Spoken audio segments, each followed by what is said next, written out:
Hey guys, it's Em and welcome back to our channel. For those of you who are new or don't know, I quit my job as a corporate disputes lawyer towards the end of last year after working as a lawyer for a little over 6 years, which I've talked about in a previous video. After putting out that video, I got quite a few questions, and among them were questions about whether I regretted putting in all that time becoming a lawyer only to walk away. And that's a totally fair question. I did spend 5 years going to school and then another 6 years on top of that actually working as a lawyer, which is a lot of time. If you calculate that out, I dedicated about 37.5% of my life to a career that I then gave up. Considering that is a pretty big chunk of my life, I thought the topic of regret was one worth addressing and which I'll talk about in this video. Anyways, let's get into it. And if you're wondering what I'm doing, I'm going to take you guys outside today for a change of scenery.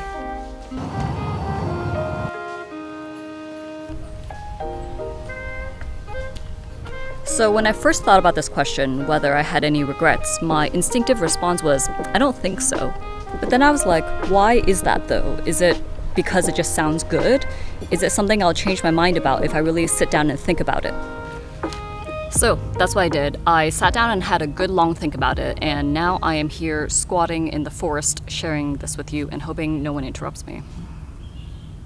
Since I've never actually looked this up before, I decided to look up the definition of regret, which is to feel sad, repentant, or disappointed over something that one has done or failed to do.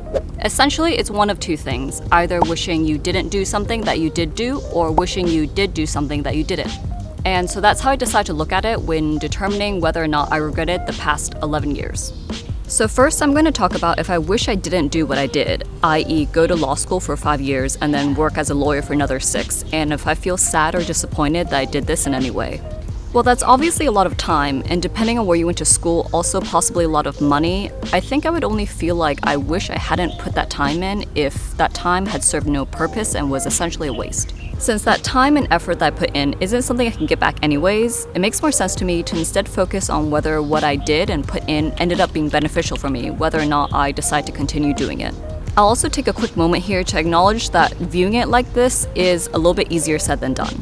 That's because it required me to sort of separate and put aside any negative emotions I might have had towards my work before, and not let those emotions cloud my judgment or things that are objectively true. Putting these feelings aside, and from this perspective, there's a number of factors I've considered when thinking about whether I regret what I've done, which I want to share with you guys. So the first is whether I feel like the hard skills, i.e. the technical skills I learned, were a waste. This one is an easy no for me. Just because I'm no longer drafting legal documents or letters or going to court all the time in my day-to-day doesn't mean what I've learned isn't useful. On the contrary, I think the amount that lawyers, including Lloyd and myself, get approached by people in our personal lives with legal issues really shows otherwise. Employment contract issues, potential divorces, disputes with contractors for home renovations, you name it. Some aspect of the law is inevitably involved in almost all parts of our lives, and even if there's an issue that I don't personally know a lot about, at least I know where to look and broadly how to approach a lot of issues. And this kind of know-how just isn't something you can shortcut your way to because there is a minimum amount of time and effort you need to put in to gain these skills. However, for me personally, I do feel like if I had spent a few more years in the industry, I would be more likely to regret that time. That's because the skills I'd pick up would become more and more specialized and niche, and therefore less generally applicable and transferable. So this factor was something I took into account when timing my exit. The same goes for the soft skills I learned, in that I definitely don't think they serve no purpose, and if anything, they might have been even more important. This includes the more typical soft skills that one might think of as being directly correlated to work, such as better attention to detail or interpersonal skills. But they also include skills related to stress and mental health management, and mine were frankly pretty crap for a long time. In particular, I learned how to gain control over my attitude and also to let go of things that were outside of my control, even in the face of a lot of stress and pressure. Now, I'm not perfect by any means, and learning how to do that was not exactly a smooth or linear process, but gaining that skill made the biggest difference in terms of my mental health. As you can imagine, this had a huge knock-on effect on all areas of my life, and also continues to help me in anything else I do, including making videos for you guys. Now, let me take you guys down these steps real quick before I continue.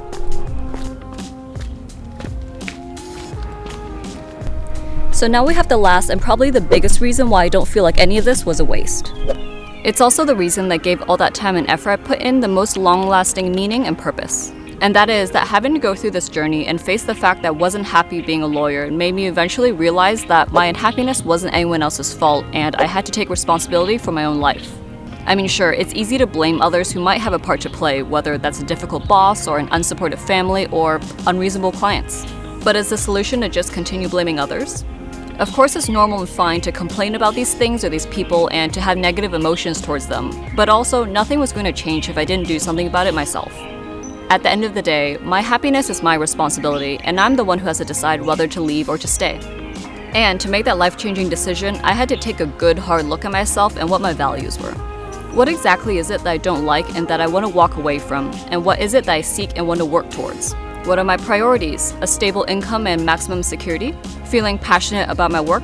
Do I want to help others create things, or do I want to create things myself? Flexible hours? Mobility? The list goes on, but you get the picture. And I'm not saying that any of these things are better than the others, because that's a highly individual decision. However, I really had to identify which of these things were important to me if I was going to make the best decision for myself, whether that was quitting or staying. Now, don't get me wrong, I didn't figure out all these things in a week or a month or even a year. It actually took almost 2 years of active self-reflection, and that was not easy because humans are really good at reasoning themselves into things and out of things and essentially making excuses. Being honest with myself and acknowledging where I was making excuses for myself was really uncomfortable, just like filming this YouTube video in public.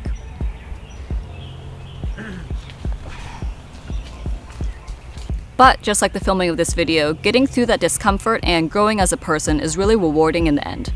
Among other things, I realized that I prioritized creating things as part of my work. I also realized that I prioritized fulfillment and a sense of ownership over my work, which is something I get through creating things. And I realized that at my current stage in life, i.e. without any family or kids to support, I'm happy trading a bit of stability for risk in pursuit of those things. All in all, I literally wouldn't be the person that I am today if I hadn't gone down this path. And that's something so valuable that I don't think I could ever consider the time I spent on that a waste or feel sad about it. Which then brings us to the other way regret is framed, whether I wish I did do something I didn't. In my case, it would be whether I wish I had stayed on working as a lawyer in private practice to theoretically eventually be promoted to more senior positions like partner. I mean, this does involve some guesswork because it involves me thinking about whether I'll wish that I had stayed a lawyer later on. Having been trained as a lawyer, I can't say I'm 100% sure about anything, but as of now, which I think will stay true for the foreseeable future, I don't wish I had stayed on working as a lawyer in private practice to explore promotion to partnership. Although being a partner in a top-tier international law firm is obviously a prestigious and well-paid career, the way I saw it was that doing that wouldn't really offer me anything that I wanted. For me, if I dedicate that amount of time and effort towards something, I would want it to give me something I really value in return.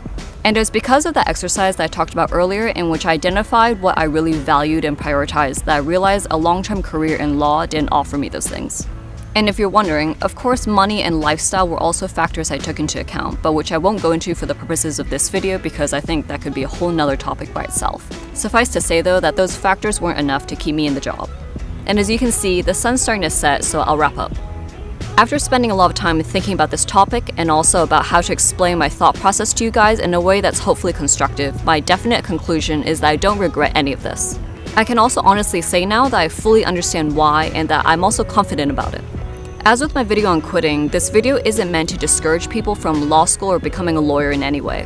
What Lloyd and I want to do on our channel and by making videos like this is just to share our personal experiences and to shed some light on this industry. As for whether I would do this all over again if I could rewind time, my honest answer is I don't know if I would. Maybe, maybe not. I did learn a lot, but I can't say that this particular path is the only way to learn the lessons I did. However, the fact of the matter is I can't rewind time and there's no point dwelling on what ifs. I know how and why I got here, I am where I am now, and the only way to go is forward. As always, thanks a lot for watching guys. If you want to see more, check out this video above on why I quit my job as a lawyer and check out this video for a video that the YouTube algorithm thinks that you'll like.